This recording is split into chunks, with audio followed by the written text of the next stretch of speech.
तो ये on channel wealth with RV. तो आज हम लोग बात करने वाले हैं एक नए कंपनी को लेके जिसका नाम है सफ़ेयर फूड। और उसके बिजनेस मॉडल को हम लोग थोड़ा सा देखेंगे और उसके की फिनेंशियल रेशियोज़ वगैरह हम लोग उसमें स्टडी करेंगे। तो चलिए हम लोग स्टार्ट करते हैं कंपनी के एनालिसिस को और देख सकते हैं कि कहाँ पे हम लोग उसमें बिज़नेस अपॉर्चुनिटी या फिर कहाँ पे हम लोग इन्वेस्टमेंट उसमें कर सकते हैं या नहीं, ये सब हम लोग उसमें फंडामेंटल उसका रिसर्च करेंगे। तो हम लोग चलते हैं स्क्रीनर पे। यहाँ पे मैंने स्क्रीनर का वेबसाइट खोला है screener.in और वहाँ पे जाके सर्च ऑप्शन में लिखा है सफ़ेयर फूड। यहाँ पे आप लिख सकते हैं सफ़ेयर फूड, आप लिखिएगा आ जाएगा, SAPP लिखिएगा आ जाएगा। इस पर हम लोग को क्लिक करना है और कंपनी के बारे में डिटेल यहाँ पे आ गया। ठीक है, तो कंपनी का जो भी डिटेल है वो सब हम लोग यहाँ पे देख पा रहे हैं। इसको हम लोग यहाँ पे इस तरह से रख लेते हैं और हम लोग स्टडी करते हैं। जैसा कि आप लोग जानते हैं इस कंपनी का मार्केट कैप 8,743 करोड़ है। तो ये लार्ज कैप नहीं है, स्मॉल कैप कंपनी टाइप बोल सकते हैं, जो कि मिड कैप बनने का दमखम रखता है।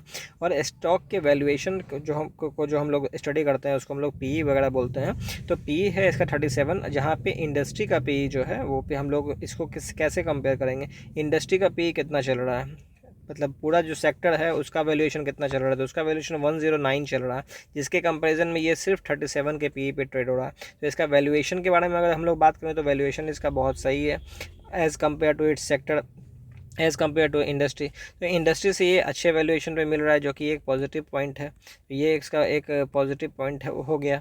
उसके बाद डेट के बारे में बात करें तो डेट कंपनी के ऊपर थोड़ा सा ज़्यादा है। डेट हम लोग, आप लोग पिछले वीडियो में हम लोग का देखे होंगे तो उसमें देखे होंगे कि डेट टू इक्विटी रेशियो जो भी हम लोग बोलते हैं ना, वो किसी भी कंपनी का अगर 0.5 से नीचे रहता है, ऐसा कोई एकदम से तय तमन्ना नहीं है कि 0.5 से नीचे होगा तो ही बाय करेंगे, इससे ज़्यादा हो गया तो निकाल देंगे। लेकिन एक बैक ऑफ द माइंड रखना पड़ता है कि 0.5 से ज़्यादा नहीं है या 0.5 से कम है। एक होता है ना, एक लाइन खींचा हुआ है दिमाग में कि हाँ इसके ऊपर है, तो मैं समझ रहे हैं कि डेट थोड़ा सा प्रेशर है डेट का। तो ये चीज़ हम लोग को बैक ऑफ द माइंड रखना पड़ता है। रिटर्न रेशियोज़ के बारे में बात करें, चाहे वो आरओई हो, वो 20% का है। तो रिटर्न ऑन इक्विटी इसका बहुत ही ज़बरदस्त है, 20% है। और रिटर्न ऑन कैपिटल एम्प्लॉयड भी 10% के आसपास है। और रिटर्न ऑन एसेट कंपनी का आरओए जो है वो भी 10% के आसपास, तो डिसेंट है। ऐसे कंपनी का return on asset, return on equity जितना ज़्यादा हो उतना बेटर है। तो ये डिसेंट है। 15% के ऊपर अगर आता है, 15 to 20 के आसपास है अगर, तो ठीक है, डिसेंट है। यहाँ पे थोड़ा सा आरओई के मामला में यहाँ पे थोड़ा सा कंपनी मार खा जा रहा है, और रिटर्न ऑन एसेट के मामला में थोड़ा सा मार खा रहा है, जो कि 10% के आसपास। तो ओके है, ओके ओके बोल सकते हैं इसको, बहुत ही अच्छा या बहुत ही ख़राब इसको नहीं बोलेंगे। ठीक है, उसके बाद फिर हम लोग डिविडेंड यील्ड के बारे में बात करें तो डिविडेंड कुछ कंपनी देता नहीं है कुछ खास। प्रमोटर होल्डिंग वगैरह हम लोग आगे स्टडी करेंगे।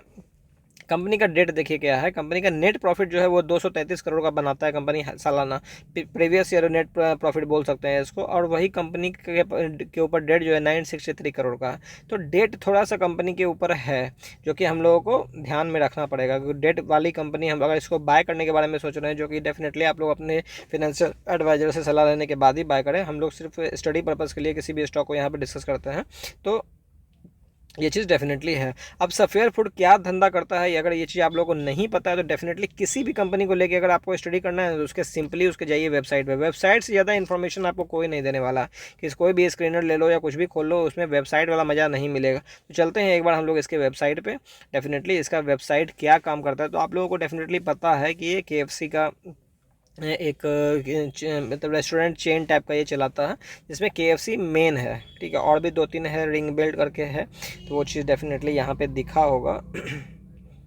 इसको खुल जाने देते हैं।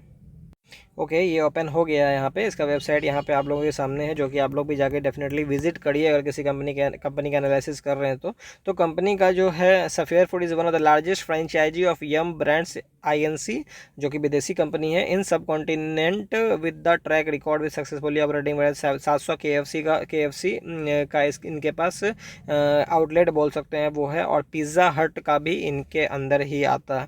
तो पिज़्ज़ा हट और KFC जो मोस्ट पॉपुलर ब्रांड है रेस्टोरेंट चेन में, ऐसा बोल सकते हो। टैको बेल भी है, ये भी एक नोन है। तो ये 3 का जो है इनके पास जो है, ये समझ लीजिए एक तरह से फ्रेंचाइजी टाइप का बोल लो या जो भी बोल लो, ये ऑपरेट करते हैं सफ़ेयर फूड। तो ये चीज़ है जो कि हम लोगों को दिखने में आता है कि ये सब देखिए केएफसी वगैरह क्या है ना कि केएफसी वगैरह एक थोड़ा सा कह सकते हैं क्या कि लिक्विडिटी वाला शेयर है। लिक्विडिटी वाला मतलब क्या कि लोग के पास अगर पैसा है तो डेफिनेटली लोग पिज़्ज़ा हट जाते हैं, केएफसी जाते हैं, पैसा खर्च करते हैं अगर मार्केट में लिक्विडिटी रहती है तो। जो कि ऐसा अभी आप आने वाले समय में फेड इंटरेस्ट रेट घटाने वाला है, तो मेरे को लगता है क्या कि ये सब कंपनी में थोड़ा सा लिक्विडिटी बनेगी। तो अभी अच्छा टाइम है कि ये सब शेयर को हम लोग धीरे धीरे एक्यूमुलेट करें फॉर मोर गेन। तो ये सब चीज़ डेफिनेटली हम लोगों को पता रहना चाहिए। तो कंपनी क्या करता है आपको डेफिनेटली पता चल गया, और डेफिनेटली अपने से वेबसाइट पे जाके आप उसको स्टडी डेफिनेटली करिए, जो कि बहुत ही करना चाहिए, जो कि नेसेसरी भी बोल सकते हैं उसको, नेसेसरी है, ये करना चाहिए। चलिए अब हम लोग इसके आते हैं इन्वेस्टर। इन्वेस्टर में इसमें जो है प्रमोटर होल्डिंग देखिए क्या है। प्रमोटर होल्डिंग इसमें थोड़ा सा डिक्रीजिंग ऑर्डर में यहाँ पे अपने को दिख रहा है। तो एक कंपनी में क्या है ना कि सब कुछ अच्छा ही नहीं होता है, कंपनी में कुछ निगेटिव भी होता है। प्रमोटर कुछ माल सेल कर रहे हैं तो क्यों सेल कर रहे हैं, हो सकता है वो ज़्यादा एक्सपेंशन के लिए सेल कर रहे हो, बहुत सारा रीज़न हो सकता है प्रमोटर सेलिंग ऑफ का भी। तो यहाँ पे हम लोगों को डेफिनेटली देखना है कि क्यों प्रमोटर सेल ऑफ हो रहा है। और यहाँ पे देखिए कोई सेल ऑफ, कोई खरीद रहा है तो कोई बेच रहा है। प्रमोटर होल्डिंग देखिए यहाँ पे थोड़ा सा डिक्रीज हुआ है 51%, 51.25 से ये हो गया 44%। तो यहाँ पे डिक्रीज हुआ है। लेकिन एफआईआई होल्डिंग के बारे में बात करें तो एफआईआई होल्डिंग यहाँ पे धीरे धीरे करके इंक्रीज हुआ है, जो कि 18% के आसपास हो गया। और डीआईआई होल्डिंग भी यहाँ पे 29% हो। और पब्लिक के पास देखिए जहाँ पे 24% माल था वो घट घट के क्या हो गया 6% के माल। तो स्ट्रॉन्ग हैंड्स के बारे में बात करें तो स्ट्रॉन्ग हैंड्स के बारे में यहाँ पे हम लोग देख पा रहे हैं कि ऑलमोस्ट 94%, 94 नहीं 93%, 93% माल जो है यहाँ पे क्या है स्ट्रॉन्ग हैंड्स में। स्ट्रॉन्ग हैंड्स करने का मतलब क्या है कि देखिए प्रमोटर हुए या फिर एफआईआईज हुए या डीएस, तो ये लोग अगर इन्वेस्टमेंट, इन लोगों का इन्वेस्टमेंट है तो कंपनी में थोड़ा सा हम लोग एनालिसिस कर सकते हैं। प्रमोटर भी देखिए एफआईआईज के बारे में बात करें तो कौन कौन से एफआईआईज है ये सब हम लोग यहाँ पे देख सकते हैं। डीआईएस के बारे में बात करें तो ICICI prudential small cap fund है, बजाज अलियांज है, इन्वेस्को इंडिया है, निप्पॉन इंडिया है, मेराई एसेट है। तो ये लोग ब्लू चिप फंड में डाला हुआ। तो ये सब चीज़ में देखिए क्या है ना कि यहाँ पे एक ट्रस्ट बन के आता है कि अच्छा एफआईआईज वगैरह का इन्वेस्टमेंट है, डीआईएस वगैरह का इन्वेस्टमेंट है, और वो भी इंक्रीजिंग ऑर्डर में है। एक तो एफआईआई ने इन्वेस्टमेट कर रखा है, ऊपर से उन्होंने माल अपना खरीदे जा रहा है, हर क्वार्टर में देखिए वो अपना माल बढ़ाए जा रहे हैं डीआईएस ने। तो यहाँ पे उनका रिसर्च भी है जो कि हम लोगों को बैक ऑफ द माइंड रखना चाहिए। तो ये सब चीज़ है। अब सफ़ेयर फूड के बारे में बात करें तो सफ़ेयर फूड का जो प्राइस कितना चल रहा है वो चीज़ हम लोग यहाँ पे देख पाते हैं। सफ़ेयर फूड का यहाँ पे प्राइस चल रहा है 1376 आज का प्राइस है, जो कि पिछले एक महीने में जो रिटर्न है इसका फ्लैट रिटर्न है, मतलब पिछले एक मंथ के लो पे मिल रहा। तो यहाँ पे ऐसा भी नहीं बोल सकते हैं कि बहुत रनअप वाला ऑलरेडी भाग चुका है या बहुत नीचे जा चुका है, फ्लैट है, डिसेंट है। उसके बाद एक साल के बारे में रिटर्न के बारे में बात करें तो 12% का रिटर्न है, ठीक है, वह हेल्दी रिटर्न है, 12% का रिटर्न है। तो कोई मल्टी बैगर रिटर्न नहीं, लेकिन हाँ निफ्टी 50 के अकॉर्डिंगली है।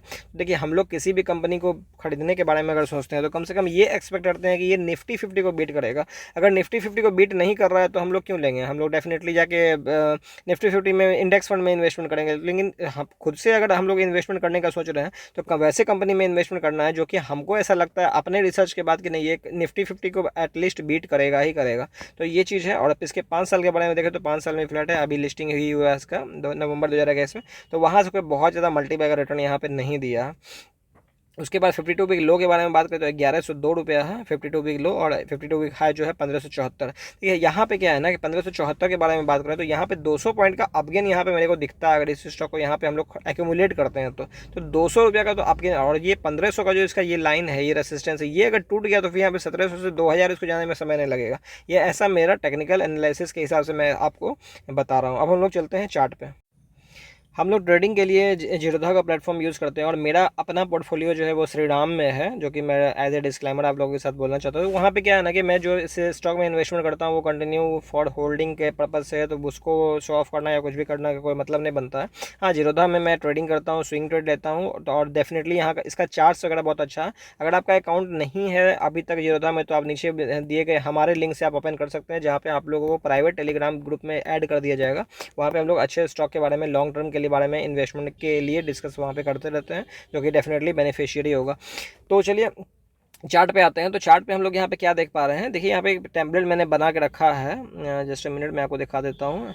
ये ओके लग गया। यहाँ पे देखिए कुछ खास नहीं लगा हुआ है इसमें, 20 EMA, 50 EMA और 100 EMA लगा हुआ है। एक्सपोनेंशियल मूविंग एवरेज कुछ खास नहीं है, 20 EMA, 50 EMA, 100 EMA। तो यहाँ पे क्या है ना कि 20 EMA को हम लोग बोलते हैं शॉर्ट टर्म मूविंग एवरेज। आप लोग मूविंग एवरेज का वीडियो नहीं जानते हैं तो आप जाइए नीचे डिस्क्रिप्शन बॉक्स में, वहाँ पे मैंने लिंक में डाल रखा है मूविंग एवरेज को लेके, उसको आप डेफिनेटली सीखिए समझिए, उसके बाद फिर से यहाँ पे आइए और उसको देखिए, तब तक इसको लाइक करके अपने वॉच लिस्ट में रख लीजिए। ओके, तो चलिए यहाँ पे हम लोग देख पा रहे हैं कि स्टॉक 20 EMA के नीचे आज के डेट में क्लोजिंग हुआ है। इसका मतलब ये है कि शॉर्ट टर्म के लिए स्टॉक बेयरिश है, कहीं से कोई दो राय नहीं है। और अगर RSI के बारे में नहीं जानते हैं तो RSI का भी वीडियो पड़ा हुआ है, वहाँ पे जाकर देखिए। RSI यहाँ पे देख रहे हैं कि 50 के नीचे जा रहा है, 60 से डायरेक्शन 40 की तरफ जा रहा है, मतलब यहाँ पे वीक रहने का चांस ज़्यादा है। ऐसा एक्सपेक्ट कर सकते हैं कि 1320 के आसपास ये जो सपोर्ट है इसका, 1320 के आसपास स्टॉक वापस जा सकता है और फिर नीचे भी जा सकता है। ये जो दूसरा सपोर्ट है इसका मतलब 1240 के आसपास यहाँ पे जा सकता है। तो ये सब वही लेवल है जहाँ पे हम लोग इसको एक्यूमुलेट कर सकते हैं। हम लोग क्यों लेंगे ऊपर में, जब मेरे को पता है ये स्टॉक 1500 तो जाएगा, ये तो मेरे को पता है कि ये स्टॉक 1500 जाएगा, लेकिन फिर भी हम यहाँ पे 1300 पे क्यों ले। जैसे नीचे आ रहा है एक सपोर्ट पे हम लोगों को लेना बनता है। उसके बाद इसको वीकली कर लेते हैं अगर, तो वीकली में थोड़ा सा मामला क्लियर हो जाएगा कहाँ पे लेना है कहाँ पे नहीं लेना है। तो यहाँ पे क्या है ना कि वीकली सपोर्ट 20 EMA का जो निकल के आ रहा है वो निकल के आ रहा है 1350, जो कि मैं आपको बोल ही रहा हूँ 1350 एक सपोर्ट है।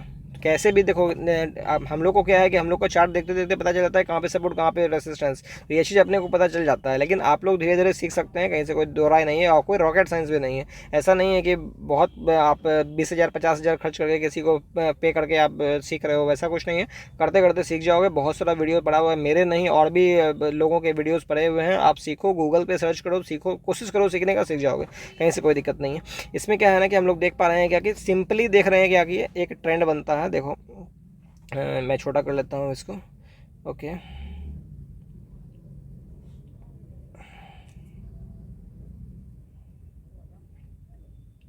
जो रेंज के बारे में बात कर रहे थे ना, ये एक देखिए रेंज है, ये 1500 का जो है ये एक रेंज है, जो कि मैं बोल रहा हूँ कि 1500 टूट जाएगा तो फिर भैया बहुत ऊपर जाने वाला है। तो ये इसका रेंज है जहाँ से ये स्टॉक बार बार जो है चल रहा है, और ये धीरे धीरे छोटा होते जाएगा। यहाँ पे सपोर्ट लेके मे बी ये ऊपर जाके अगर इसको तोड़ दिया तो फिर बल्ले बल्ले 2000 तो कोई रोकेगा नहीं इसको। लेकिन यहाँ पे हम लोग इस रेंज में इसको एक्यूमुलेट कर सकते हैं और आराम से 1500 पे ले जाके इसको बेच सकते हैं। तो ये चीज़ मैं आप लोगों के साथ शेयर कर रहा हूँ। एज ए स्विंग ट्रेडर भी इस स्टॉक को हम लोग ले सकते हैं फॉर द मंथ, छोटा पीरियड के लिए 6 महीने साल भर में हम लोगों को 20-30% का रिटर्न इसमें से आराम से निकल जाएगा अगर हम लोग इसको धीरे धीरे करके एक्यूमुलेट करते जाएँ। तो वीडियो को काफ़ी लंबा हो गया है, 12 मिनट का हो गया है, तो इसको हम लोग यहीं पे रोकते हैं। और आपसे एक रिक्वेस्ट रहेगा, रिक्वेस्ट ये रहेगा कि चैनल को प्लीज़ आप लोग सब्सक्राइब कर लीजिएगा और बेल आइकन प्रेस कर दीजिएगा, ताकि इस तरह के रेगुलर कंटेंट आप लोगों के लिए हम लाते रहें। So thank you very much, मिलते हैं नेक्स्ट वीडियो में, तब तक के लिए बाय बाय।